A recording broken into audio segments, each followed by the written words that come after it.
Hello, this is Becca from Willow Hill Designs, and today I'm sharing the button prompt from Roxy's Journal of Stitchery, Volume 4. And I think the prompt was buttons or granny's buttons or your grandmother's buttons. I do have my mother's button tin, and so I took that out. And this tin used to fascinate me as a child. I love buttons, and so I love to look through here. Of course, my mother had things in here other than buttons, too. She evidently decided to throw in little things that might be used at some point. These are belt buckles, and it looks like these were those, maybe the curtain rings that they used to sew to the top of curtains. I think that's what that could be. And this I think was part of a belt. And here are some of those beautiful little pip berries that I always loved. We used to put them around an orangish red candle that we had, and that meant Christmas was here when these little berries and that candle came out. But she's got buttons from her London Fog raincoat in here, but some of the buttons are just huge buttons, and I'm sure these are from coats, some of these buttons. I love these huge buttons in here. There's some really interesting ones. These are some of the big ones. This is an interesting huge button. I love this one too. But there's all different kinds of buttons in here. I have no idea what this was too. This might have been a jacket. There are some covered buttons and some metallic buttons. Excuse me. Some interesting green ones, some more fabric buttons. Maybe this was to a suit or something. I think this was something from my grandmother, a dress or something, if I'm not mistaken. But just some wonderful buttons in here. And this, I have no idea what this one was too. Just utilitarian buttons. I'm sure that they came off of shirts, coats, jackets, things, and she'd save them. She'd clip them off and put them in her button box. This was to one of my little toys, and I'm not sure if this was that giraffe that collapsed or not, but this little leg made its way in here. And these, I don't know if these were some sort of part of a little Christmas ornament, but I love finding all the treasures. And this, oh, look at this, a triangular button. That's interesting. This amazed me. This was this is a piece of puzzle. We always did puzzles at home, and I still buy puzzles for my little grandchildren, and I was utterly amazed at the thickness of this puzzle piece. It is so thick. The puzzles that I have now are probably a third of that, and they were just made so nicely. I mean, this is a sturdy, this isn't going to bend. The puzzle pieces you get now bend easily, and but I just love that is in here. I don't know why. I don't know how that ended up in here by mistake, but this one looks like it might have been to an old bathrobe or something. I have no idea. A little piece of leather from a belt. Looked like the loop that maybe the belt slipped through. And this, I didn't even open this paper to see what was on this paper, but well, it looks like it might have been something from sewing. I'll have to look at that afterwards. Excuse me, but just some little thread that she must have been wanting to save for something in particular. So there's just loads and loads of buttons in here.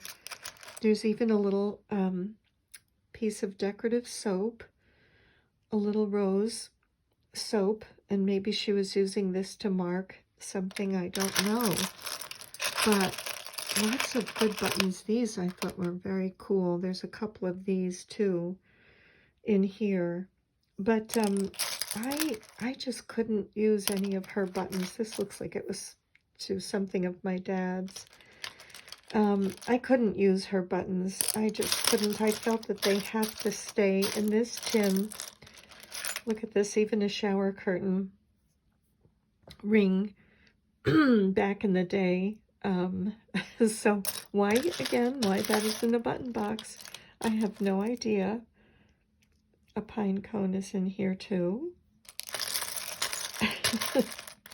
So just all kinds of little treasures that my little grandchildren love to look through here and see what they can find, see what interesting buttons there are.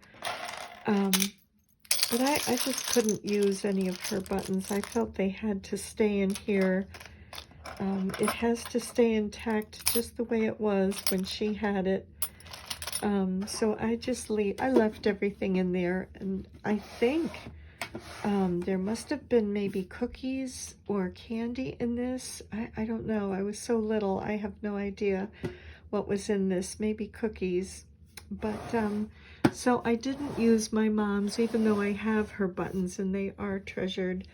I used some of my own buttons that I have collected in here. A lot of these are Lori Holt buttons, which I love the different colors, and I love the fact that they're matte. Excuse me, a matte finish and not a shiny. I also used some Tilda buttons, and let's see, they would be these from this collection. These are some of the Tilda buttons that I used, or it is from this collection, and those were my inspiration. And then to pick colors, especially this one, I love. And then colors to go along with the colors of buttons to go along with the colors in these buttons. These are fabric covered buttons. Those buttons are from this collection of fabric. This is Hibernation by Tilda. And I just think it's adorable. There's little animals on it. And I like to buy the buttons that go along with that fabric line. So that's what the buttons that I used are, from that collection of fabric. And here is my, sorry, allergies today. Here is my little design that I came up with using buttons. And again, the buttons that I used on here, these are the main Tilda buttons here. This and this and this. And this little one and this little one. I just chose those colors to go with this. And then I filled in with some others. This is also a Tilda button, but this is just a solid color. And then I filled in with colors that seem to kind of go with the colors in these buttons. So I filled in there. This little button had grooves in it, and I decided to bring thread up into each of the grooves and into the two holes there, just for something interesting. I thought it was an interesting button. And so then I had cut out some leaves out of wool, and I stitched those on. Did a little running stitch around the edge. These are invisible stitch down first, and then a little running stitch on those. Excuse me. I embroidered the branch with a variegated DMC floss, just to sort of give it a little bit of dimension and maybe look like it had different shadings on the branch. So there's two parts of that branch that come through.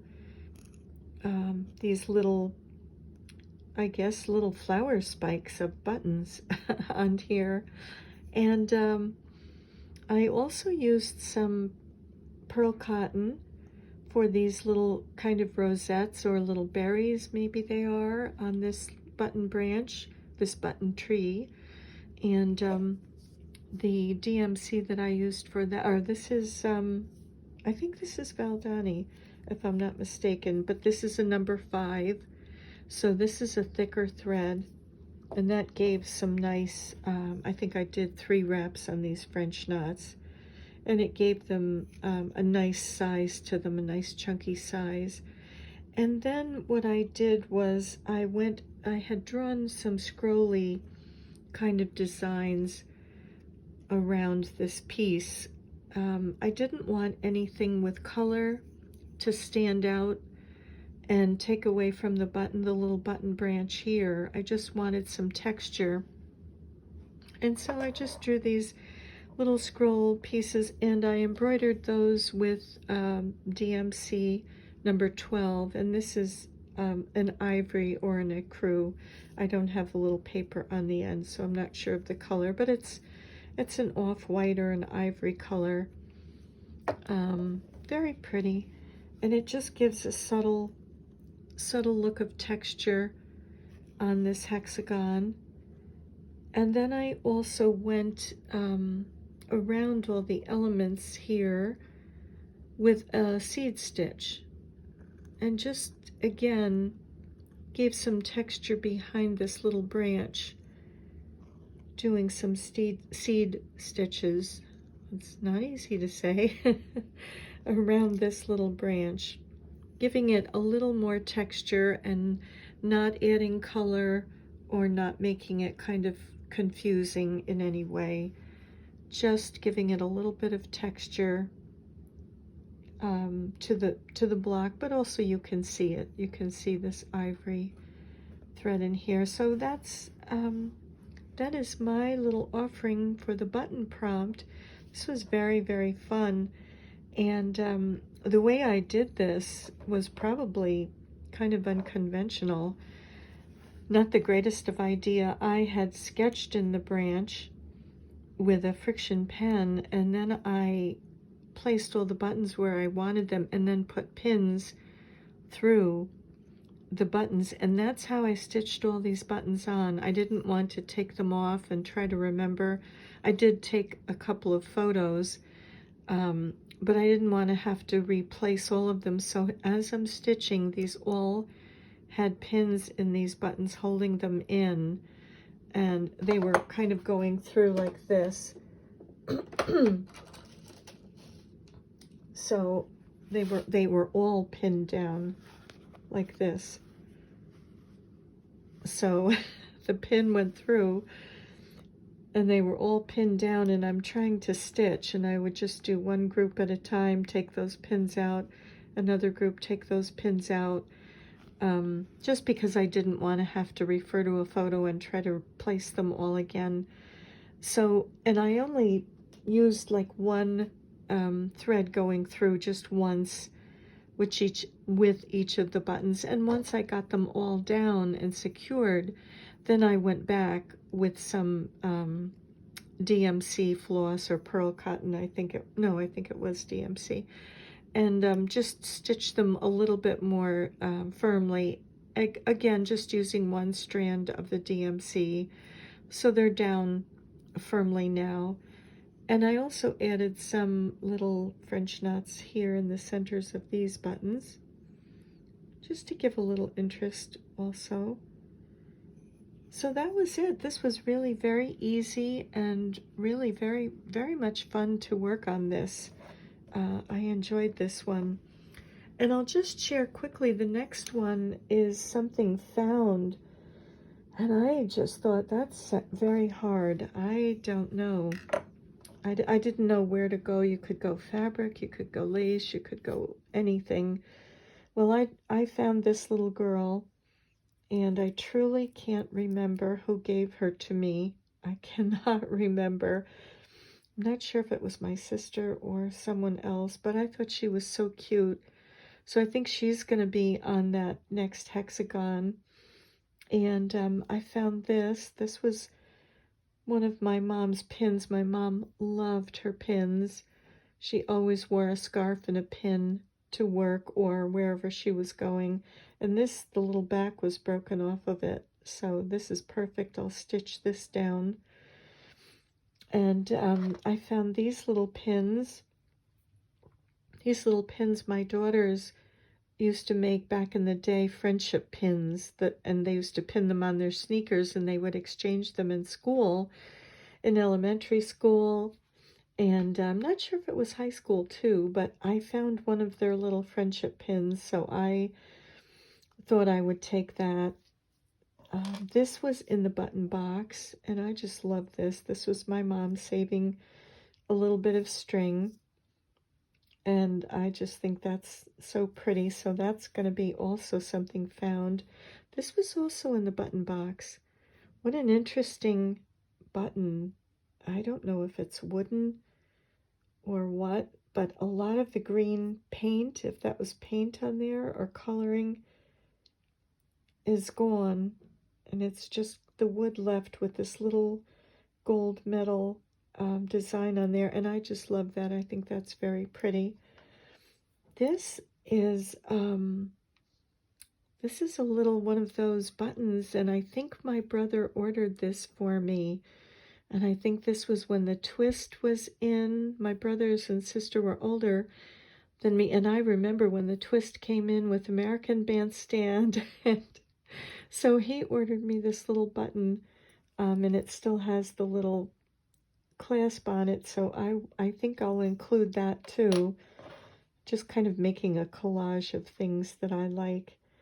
And this was a ribbon that I folded and was doing in a 3D kind of fashion. I don't know if I have that quite right. I'll have to look at this and see if this is right. Oh, maybe it goes like this. Oh, I think maybe it does. I don't know. I'll have to look at it more closely and see how it's supposed to go on here. But it is a little hexagon, so I thought I would stitch that on also. And so this would be my base hexagon, and I have these little discs. I know they're called Heshi beads in Africa, I think it is. And so I don't know, I may put these on here.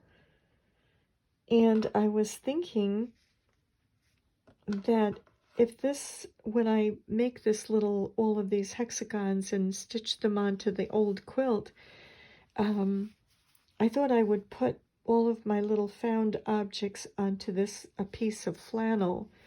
This is just a piece of flannel, and I'll probably leave the edges frayed on this. I think I'll cut a smaller hexagon. And what I'll do is stitch all of these things onto the flannel. And then if this does ever have to be washed, I'll just stitch the little hexagon on with maybe a few threads, and it can be clipped off. And then this quilt could be washed. That's kind of my thinking, just because there'll be, these will be how the things will be on there, kind of, I'm thinking in my mind, in this, on this hexagon, maybe something like this. And these are just little treasured memories that I have that I thought I would, little finds. I have these little shaker boxes, and I keep little treasures in them. I have things from gumball machines from when I was tiny, and little dishes and things in them, and they're only about this big, these shaker boxes. And my granddaughters, well, my grandchildren in general, love to look through these little boxes of treasures. So some of these did come from the boxes of treasures, this and this and this, and this. So I will put these, I think, like this. Oh, and this button. I think I'll stitch these onto this hexagon and then stitch this onto here on the muslin hexagon. And I just like these colored Heshi beads. I think they just add to the whimsy of this little kind of creation. If I don't use that flannel for the backing, I may use this wool to put these little objects on. I'm not sure. I may do that instead. of the flannel. So either one is a possibility. And I had thought of this because it would tie in with a lot of the other colored blocks that I have. So that's kind of what I'm thinking for the next one, for the something found. So I found 1, 2, 3, 4, 5, 6, 7 little objects that I think I'll be including for the next hexagon. And I don't know what this is, if this is hexagon number 7 or 8, somewhere in there. And I'm thinking I will start placing them on the old quilt, trying to start finding maybe locations for each of them and see what the composition looks like. Actually, it goes this, I think this will be the top of my block. So that is it. That is my little button prompt that I thought I would share with you. Thank you for joining me today, and I'm wishing you many blessings, and I'll see you in the next video. Bye for now. And here's a close-up of the button prompt.